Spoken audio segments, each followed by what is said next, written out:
Hey everybody, welcome back to the show. I'm your host, Dr. Nick, and welcome back to the 90s Guys Show.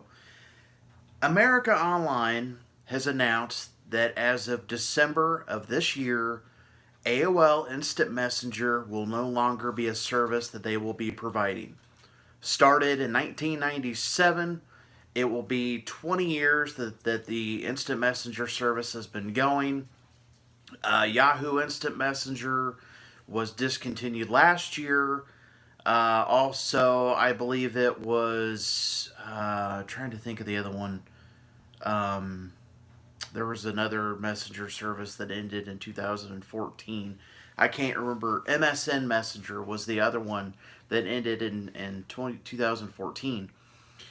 Due to the rise over the years of text messaging, social networks such as MySpace, Facebook, things like that, a few years ago they started to eliminate the service from third-party clients. So it was pretty much an indication that they were going to be canceling the service altogether.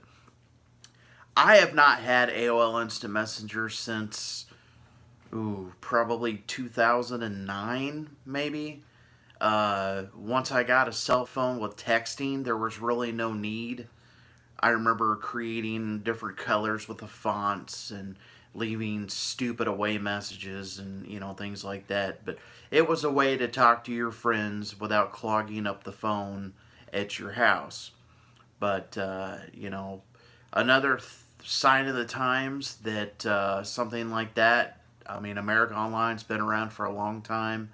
The Instant Messenger has been around for 20 years. It's definitely something that I knew eventually it would happen, but to really read the article that I read this afternoon was quite disheartening. It definitely it shows that we're all getting very old, and they want to focus on other avenues of technology. So, leave comments down below. What was your crazy screen names that you had? What was some of the crazy, aka stupid away messages that you would leave? Did you use it for just talking to your friends, talking to family, things like that? I know I talked to a lot of my friends on there. Some of my screen names were just really ridiculous. But anyways, thank you for watching. Like this video, hit the subscribe button down below, and I'll see you all later.